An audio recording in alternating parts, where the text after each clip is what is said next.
7 জানুয়ারি 2025 রাত 8:15টা গুলশানের বাসভবন ফিরোজা থেকে লন্ডনের উদ্দেশ্যে যাত্রা শুরু করেন বিএনপি চেয়ারপারসন বেগম খালেদা জিয়া। তাকে বিদায় জানাতে রাস্তার দুই পাশে সমবেত হাজার হাজার নেতাকর্মী। গাড়িতে খালেদা জিয়ার পাশে বসে হাসি মুখে তাদের উদ্দেশ্যে হাত নাড়ছিলেন এক নারী।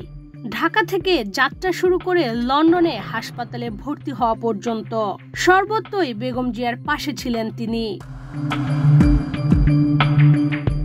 এর আগে গত 21 নভেম্বর সশস্ত্র বাহিনী দিবসের সংবর্ধনা অনুষ্ঠানে যোগ দিয়েছিলেন বেগম খালেদা জিয়া। সেটি ছিল দীর্ঘ 6 বছর পর কোনো অনুষ্ঠানে বেগম জিয়ার শারীরিক উপস্থিতি।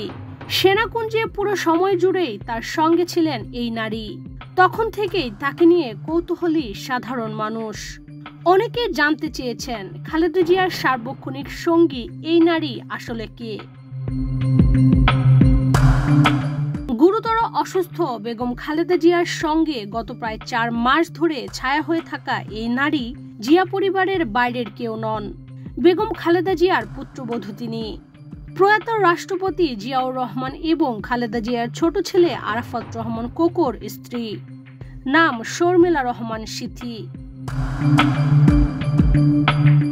আরাফাত রহমান কোকো 2015 সালের 24 জানুয়ারি মালয়েশিয়ায় হৃদরোগে আক্রান্ত হয়ে মারা যান। এর আগে 2 মেয়েকে নিয়ে মালয়েশিয়ায় থাকলেও স্বামী মারা যাবার পর লন্ডনে চলে যান শর্মিলা রহমান। তবে ঈদসহ নানা উপলক্ষে বারবার অসুস্থ শাশুড়ির কাছে ছুটে এসেছেন। 2021 সালের অক্টোবরে খালেদা জিয়া গুরুতর অসুস্থ হয়ে পড়লে শর্মিলা রহমান ঢাকায় চলে আসেন। সে সময় তিনি 2.5 মাস শাশুড়ির পাশে ছিলেন। খালেদা জিয়ার শারীরিক অবস্থার কিছুটা উন্নতি হলে 2022 সালের জানুয়ারির মাঝামাঝি লন্ডনে ফিরে যান তিনি। এরপর 2023 সালের 21 মার্চ খালেদা জিয়াকে দেখতে ঢাকায় আসেন শর্মিলা রহমান।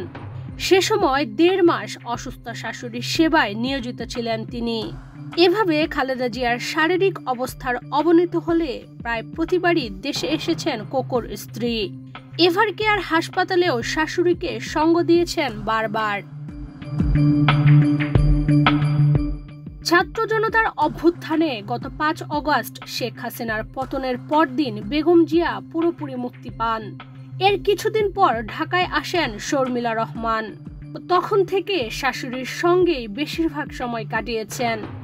উন্নত চিকিৎসার জন্য লন্ডন যাত্রার পুরো সময় বেগম জিয়ার পাশেই ছিলেন শর্মিলা রহমান। হাসপাতালে ভর্তির পর তারেক রহমানের স্ত্রী জোবাইদা রহমানের পাশাপাশি তিনিও শাশুড়ির সেবায় নিয়োজিত আছেন। ইশরাত চৈতি, বাংলাদেশ প্রতিদিন।